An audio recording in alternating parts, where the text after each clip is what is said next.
За бүгдэнд нь орой мэнд хүргэе. За өнөөдөр үргэлжлүүлэн хашааныхаа зэрлэгийг хадаж байна. За ингээд хадуур бол энэ хөрөөний талаар өөрийнхөө нэг дадлын талаар тав хүнтэй өнөөдөр ярихаар энэхүү бичлэгийг хийж байна. За энэ түрүүнд тэр дөнгөж сая ажлуулаад дуусгасан моторныхоо халууныг тав хүнд хэмжиж үзүүлье гэж бодож байна. За энэний учрыг бол дараа нь тайлбарлана.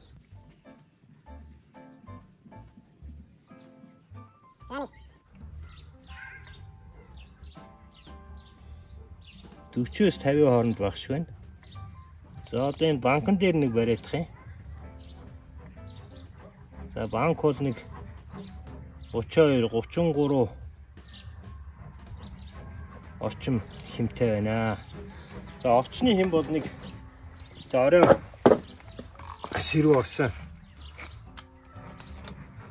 Орчны хэм бол нэг 25 орчим байгаа юм байна. Тэгэхээр би Японд сурч байхдаа 2 хоног ой модонд нөгөө шигүү ургасан моднуудыг танаж цагаалгах тийм ажил хийж байсан. За мэдээж Япон хүмүүстэй хамт явсан. За миний ажил бол цагаалгах ажил. За Япон хүмүүсийн ажил бол тэр моднуудыг хөрөөдөж унгах тийм ажил 2 хоног хийсэн.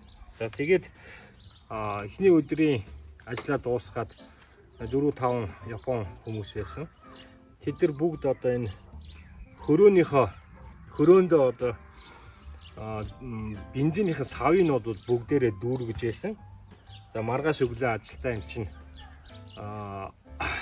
маргааш өглөөнийхөө ажилд бэлдэж байгаа болов гэж одоо би эхний өдөр бол их тоомсорлоогүй. За ингээ 2 дахь өдөр бас ажил дуусаад тэд нар бас бүгдээрээ л хөрөөнийхөө бензиний савыг дүүргэсэн. За ингээд би сониучрахад асуусан. Та хэд яагаад ингээд бензинийхээ савыг маргааш ажилгүй мөртлөө ингээд дүүргээд байгаа юм бэ гэж асуусан. За тэгэхэд бол нэг Япон хүн надад хэлэхдээ за сая та бүхэнд хэмжиж үзүүлсэн. За орчны температур 25 байхад за энэ хуунцэр савн дээр 33 градус. За моторн дээр бол нэг 40-50 градус орчим байгааг та бүхэн сая харсан баг. Тэгээ энэ температурын зөрүүнөөс конденсацлах дахь процесс явагддаг. За тэгээд энэ процессын улмаас энэ бензиний савны дотор талд усны дуслууд үүсдэг.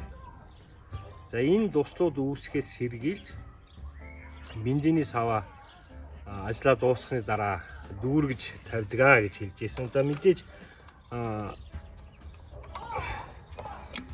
устдаа бензин бол хөдөлгүүрэнд бол сайнгүй гэдгийг бол бүгд мэднэ. За энийг мэдээж авснаас хойш би хөрөө болон хадуураа ажлаа дуусгаад бензинийхээ савыг одоо ингээд дүүргэж орхидог болсон. За ингээд хадуурын талаар бас би бол одоо 10 гаруй жил хадуур хэрэглэж байгаа. За хадуурны сайн муу бол бас гадарлана. За миний энэ барьж байгаа хадуур бол за Хондогийнх тэгээд 2 тактих биш. Бензин, мас хоёрыг нь тусдаа хийдэг гэсэн үг. За маслын хийдэг маслын сав нь бол энэ байна. За бензиний савын та бүхэн сая харсан. За тэгэхээр би урд нь бол дандаа Японоос тэр бензин маслыг нь хольж ашигладаг тийм хадуурнууд оруулж ирж өөрөө хэрэглэдэг байсан. Тэгээд мэдээж ийм саваар нэг аваад Тэгээд бензин маслыг яг хачаагаар нь холиод ингээд тавьчихдаг.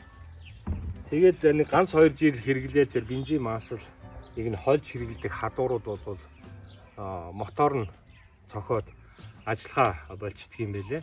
Тэгээд сүүлд нь одоо энэ мотоциклоор уралддаг энэ хүмүүсээс тодруулж асуухад бол ер нь бензин масл холсон бензинийг бол масл бензинийг холсон тэр холимгийг бол яг тухайн өдрөөл хэрэглэх хэмжээнийхээ хийгээд тэгээ хэрэглэхгүй бол дараа хоног нь бол хэрэглэдэгвэ гэсэн ийм зөвлөмжийг надад өгж байсан. Тэгэхээр та бүхэн хэрвээ хадуур сонирхож байгаа бол энэ бензин маслыг нь тусад нь хийдэг ийм хадуур авч хэрэглэхийг бодорой. За тэгээд сүүлийн үед бол цахилгаан хадуур бас гарч байгаа. Зэнгэлдэг.